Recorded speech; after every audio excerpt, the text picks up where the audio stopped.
Assalamu alaikum dear students. I am Mrs. Saima Amir and I welcome you all to the biology online classes of first year. As you know, nowadays we are doing bioenergetics and today we will discuss cellular respiration. As you know, cellular respiration is an oxidative process which involves the complete breakdown of glucose to obtain energy within a cell. यानी respiration की वो phase या वो step इसका जो cell के अंदर होता है जिसमें फूड स्टफ की ये ग्लूकोज की ब्रेकडाउन होती है और ये एक टोटली ऑक्सीडेटिव प्रोसेस है और इससे एनर्जी एटीपी की फॉर्मेशन होती है. And this cellular respiration is subdivided into 4 stages. First one is glycolysis, second is pyruvic acid oxidation, third is Krebs cycle, and the last fourth phase is respiratory chain. So we will discuss the glycolysis first of all. Glycolysis is the breakdown of glucose up to the formation of pyruvic acid. यानी glucose जो 6 carbon compound है ये इसके and में जब glycolysis खत्म होती है तो ये एक 3 कार्बन कंपाउंड पायरुविक एसिड में कन्वर्ट हो चुका होता है. And it can take place both in the presence of oxygen or in the absence of oxygen. यानी ग्लाइकोलिसिस रेस्पिरेशन का वो पहला स्टेप है जो कि एरोबिक और एनारोबिक रेस्पिरेशन में सेम है. यानी किसी भी तरह की रेस्पिरेशन है उसमें ग्लाइकोलिसिस एक कंपल्सरी फर्स्ट पार्ट होता है. In both aerobic and anaerobic respiration, the end product of glycolysis is the same. That is pyruvic acid or pyruvate. It occurs in cytosol. यानी ये रेस्पिरेशन का जो पहला फेज है ये साइटोसोल में साइटोप्लाज्म के सॉल्युबल वाले पार्ट में होता है. Glucose breaks down in a series of steps and each step is catalyzed by specific enzymes. All the required enzymes they are found already, they are present in the cytosol. Now we will talk about the phases of glycolysis. It can be divided into 2 phases, preparatory phase and an oxidative phase. So first of all we will discuss the different steps of preparatory phase. Transfer of a phosphate group from ATP to glucose and formation of glucose 6-phosphate is the first step. यानी जब ये phase start होती है तो सबसे पहले एक ATP molecule utilise होता है, वो अपना इनऑर्गेनिक फॉस्फेट का जो ग्रुप है वो ग्लूकोज दे देता है और वो ग्लूकोज 6-फॉस्फेट में कन्वर्ट हो जाता है. और हर स्टेप पे जैसे अभी हमने बात की इस स्टेप पे भी हर स्टेप की तरह एक एंजाइम प्रेजेंट होता है जो कि इस रिएक्शन को कैटेलाइज करता है. Then this glucose six phosphate is converted to its isomer that is fructose 6-phosphate. Isomers का जैसे आपको पता है कि ये वो कंपाउंड्स होते हैं जिनका नंबर ऑफ एटम्स इनमें सेम रहती है, सिर्फ इनका स्ट्रक्चरल फार्मूला जो है वो चेंज हो जाता है. यानी ग्लूकोज जो है वो 6 कार्बन कंपाउंड है, फ्रुक्टोज भी 6 कार्बन कंपाउंड है, लेकिन ग्लूकोज जो है वो एक 6 कॉर्नर वाली रिंग में होता है और फ्रुक्टोज जो है वो 5 कॉर्नर वाली रिंग में होता है. तो ये एक आइसोमर फ्रुक्टोज 6-phosphate में कन्वर्ट हो जाता है. With addition of another phosphate group from ATP, it is converted to fructose 1,6-bisphosphate. अब इस fructose 6-phosphate जो है इसमें एक और ATP की inorganic phosphate यूटिलाइज होती है और ये fructose 1,6-bisphosphate में कन्वर्ट हो जाएगा. यानी इस 6 कार्बन कंपाउंड की फर्स्ट और 6 कार्बन के साथ phosphate ग्रुप्स अटैच होते हैं. Then this fructose 1,6-bisphosphate splits, ये टूटता है फिर into 2 molecules of 3 carbon compound which are 3-phosphoglyceraldehyde and glyceraldehyde 3-phosphate. These both molecules are isomers and readily interconverted. Then is the oxidative phase. 2 electrons are removed from 3-phosphoglyceraldehyde and transferred to a molecule of NAD. यानी इसके जो electrons remove होते हैं वो NAD में चले जाते हैं, उसमें यूटिलाइज हो जाते हैं. And this is an oxidation reduction reaction. Oxidation reduction reaction इस तरह से है कि इसमें एक मॉलिक्यूल की ऑक्सीडेशन होती है तो दूसरे की रिडक्शन होती है। अब देखें NAD की जो रिडक्शन होगी वो NADH में कन्वर्ट हो जाएगा और 3-फॉस्फोग्लिसरल्डिहाइड की जो रिडक्शन होगी वो फॉस्फोग्लिसरल्डिहाइड में आगे जाकर उसको वो ऑक्सीडाइज हो जाएगा। A second phosphate group is donated to the molecule of inorganic phosphate, resulting in the formation of 1,3-bisphosphoglycerate, and one of its phosphate group is transferred to ADP, converting it into ATP। यानी ये अब पहला step आया है glycolysis का जिसमें ATP की synthesis हो रही है। ये 1,3-bisphosphoglycerate की एक फॉस्फेट ग्रुप जो है वो रिमूव हो जाता है और वो ADP में जाकर अटैच होता है और उसको ATP में कन्वर्ट कर देता है और 1,3-bisphosphoglycerate जो है वो 3-phosphoglycerate में कन्वर्ट हो जाता है। And then this 3-phosphoglycerate is converted to 2-phosphoglycerate, यानी जो फॉस्फेट ग्रुप उसके साथ एक अटैच है वो पहले उसकी थर्ड कार्बन के साथ था, अब उसकी सेकेंड कार्बन के साथ अटैच हो जाएगा और ये 2-phosphoglycerate कहलाएगा। From 2-phosphoglycerate, a molecule of water is removed and phosphenol pyruvate (PEP) एक अगला कंपाउंड है जिसकी सिंथेसिस होती है। This PEP gives high energy phosphate bond to ADP, converting it into ATP। एक और ATP की सिंथेसिस यहाँ हो रही है and the next product is pyruvate, which is pyruvic acid, and it is equivalent to half glucose molecule that has been oxidized to the extent of losing 2 electrons। यानी जो pyruvic acid या pyruvate by the end of glycolysis हमें मिलता है ये तकरीबन half glucose molecule के equivalent होता है और इसके 2 इलेक्ट्रॉन्स जो है वो लूज हो जाते हैं जो आगे जाकर हाई एनर्जी इलेक्ट्रॉन्स और फिर एनर्जी प्रोड्यूस करने के काम आते हैं। ग्लाइकोलिसिस के डिफरेंट स्टेप्स हैं जिनको हमने यहाँ पर थोड़ा सा समराइज किया है। देखिए बेटा, पहले स्टेप पे ग्लूकोज जो है that is converted to glucose 6-phosphate by the catalysis of an enzyme। glucose 6-phosphate is isomerized। इसका आइसोमर एक और कंपाउंड बनता है fructose 6-phosphate। इस स्टेप पे भी एक एंजाइम उसको कैटेलाइज करता है इस रिएक्शन को।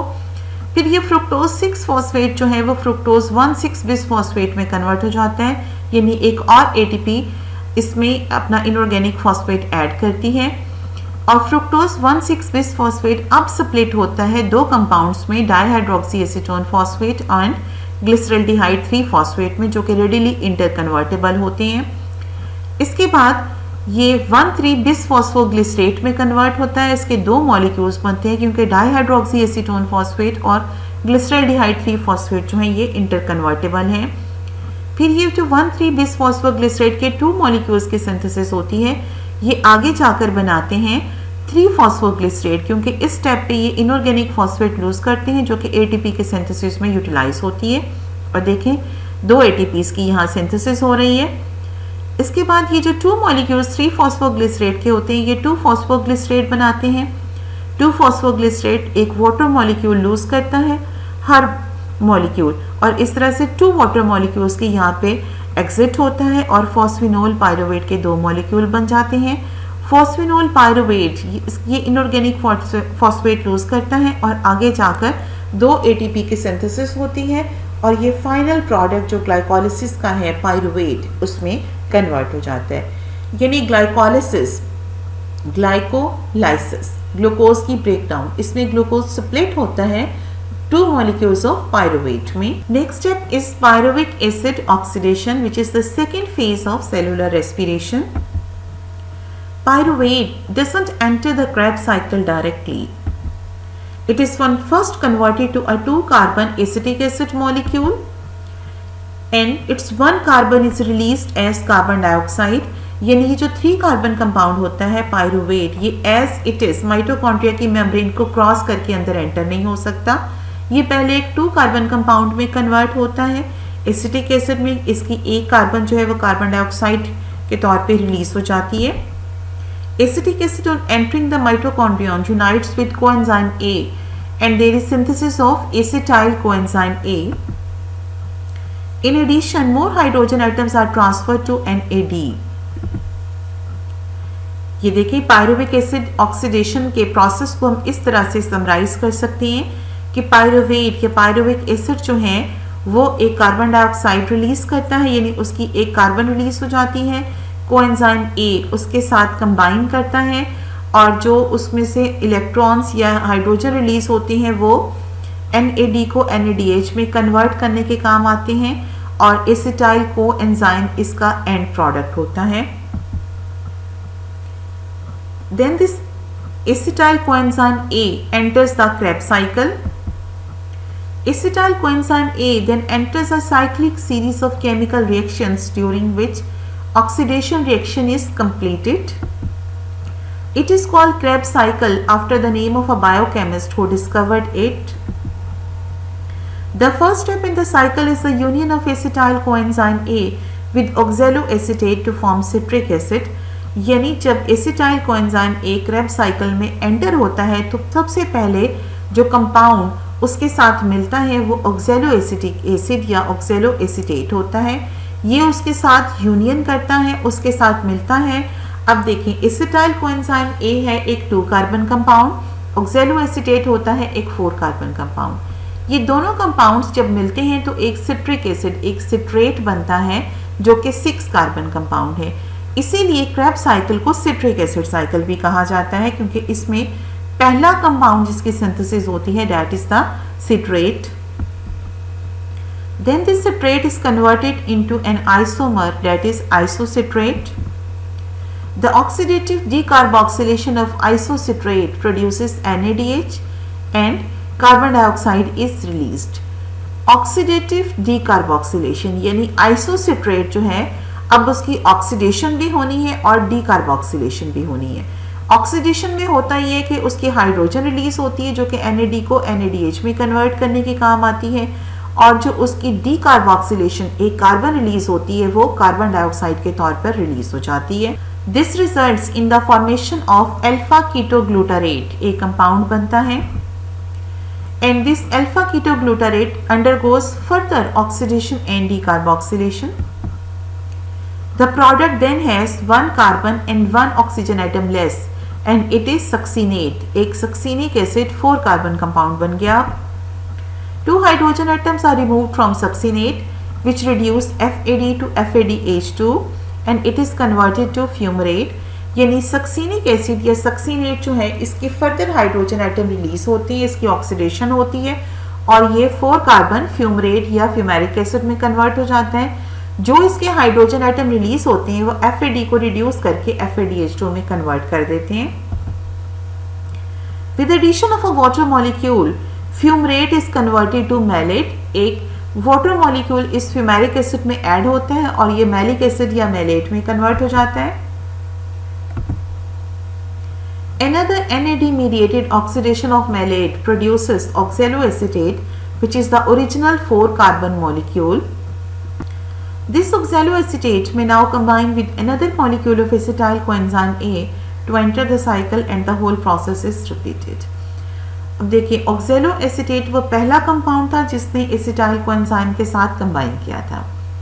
बहुत सारे साइक्लिक स्टेप्स हुए और हर स्टेप के बाद जिस फाइनल स्टेप पे हम घूमकर आ गए वो दोबारा से oxaloacetate है।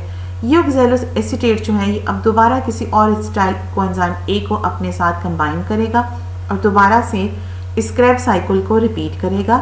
अब इस पूरे साइक्लिक प्रोसेस का फायदा ये हुआ कि इसमें ATP की सिंथेसिस हुई, इसमें NADH की सिंथेसिस हुई, इसमें FADH2 की सिंथेसिस हुई और ये तीनों जो हैं वो हाई एनर्जी कंपाउंड्स हैं। एनर्जी इनके अंदर स्टोर होती है क्योंकि NADH और FADH2 भी ATP की सिंथेसिस में काम आते हैं। ये ATP की फॉर्मेशन होती है इनसे।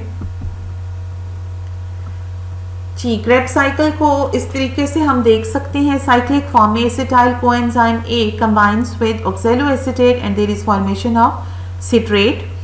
Citrate is converted to isocitrate. Isocitrate is converted to alpha ketoglutarate. इसमें डीकार्बोक्सिलेशन भी होती है और NAD NADH में कन्वर्ट भी हो जाता है। Alpha ketoglutarate further series of steps में जाता है और एक 4 कार्बन कंपाउंड सक्सीनेट में कन्वर्ट हो जाता है। इस स्टेप पे भी देखा जाए तो इसमें से डीकार्बोक्सिलेशन भी होती है और हाई एनर्जी कंपाउंड ATP की सिंथेसिस भी होती है। सक्सीनेट जो है वो इसकी फर्दर हाइड्रोजन एटम इसकी लूज होते हैं इसकी ऑक्सीडेशन होती है और ये फ्यूमरेट में कन्वर्ट हो जाता है, FAD में कन्वर्ट हो जाता है। फ्यूमरेट के अंदर एक वाटर मॉलिक्यूल की एडिशन होती है और ये मैलेट या मैलिक एसिड में कन्वर्ट होता है। मैलेट फर्दर NAD को NADH2 में कन्वर्ट करता है और खुद ऑक्जेलो एसीटेट की सिंथेसिस में काम आता है। और ये ऑक्जेलो एसीटेट वही है जो दोबारा से किसी अगले आने वाले एसिटाइल कोएंजाइम A को अपने अंदर कैप्चर करेगा और आगे जाकर सिट्रिक एसिड बनाएगा। ओके बेटा, let's start the fourth phase of the cellular respiration, that is respiratory chain. In the Krebs cycle, NADH and hydrogen ions are produced from NAD. यानी Krebs cycle में जो NADH बनता है वो NAD से उसकी formation हुई है। NADH then transfers the hydrogen atom to the respiratory chain where electrons are transported in a series of oxidation reduction steps to react. Ultimately, they react with the molecular oxygen.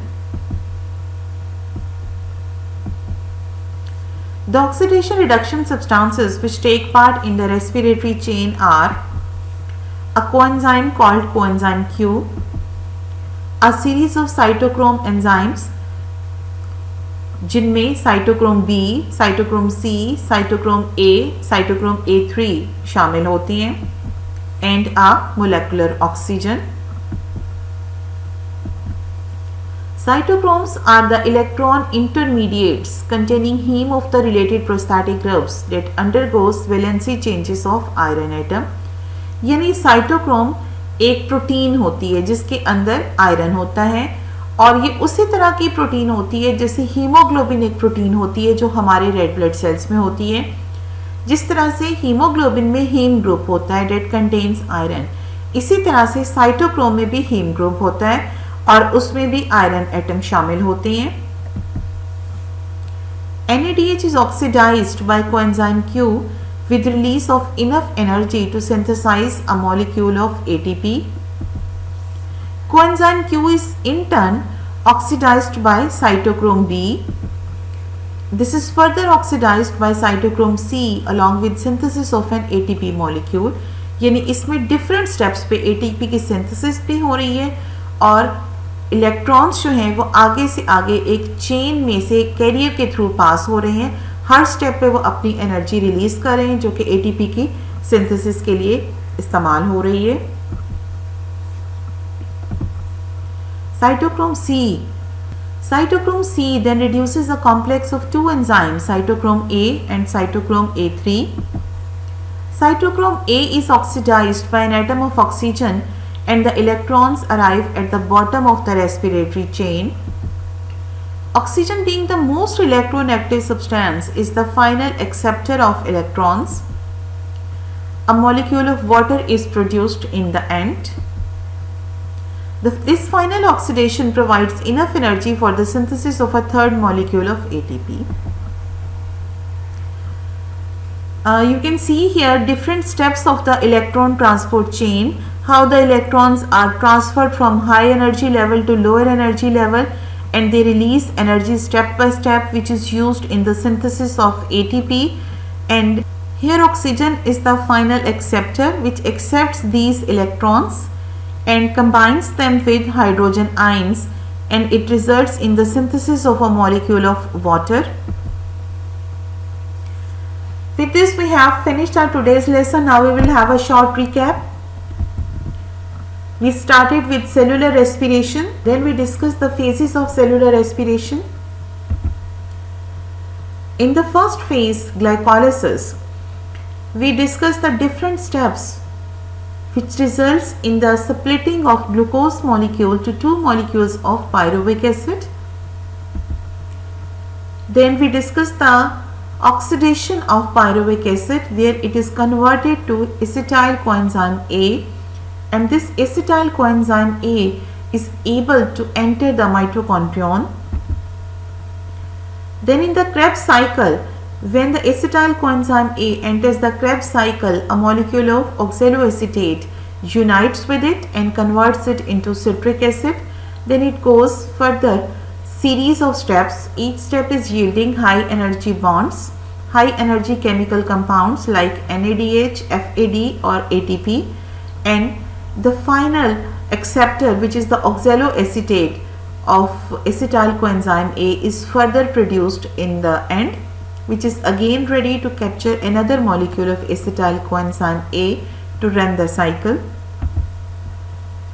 Then is the respiratory chain, where the electrons are transported in a different series of electron carriers, where the energy released by them is utilized in the synthesis of ATP molecules till they reach the bottom, where they combine with oxygen and results in the synthesis of a water molecule and again a molecule of ATP.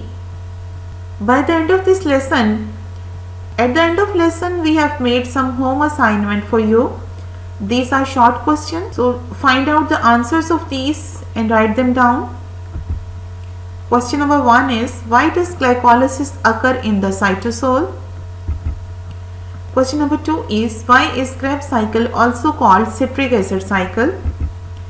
Question number 3 is, what is the difference between preparatory phase and oxidative phase of glycolysis? Question number 4 is, what is common between cytochromes and hemoglobin? Question number 5 is, what is the final acceptor of electrons in respiratory chain? With this, we have finished our today's lesson. Thank you for watching. Allah Hafiz.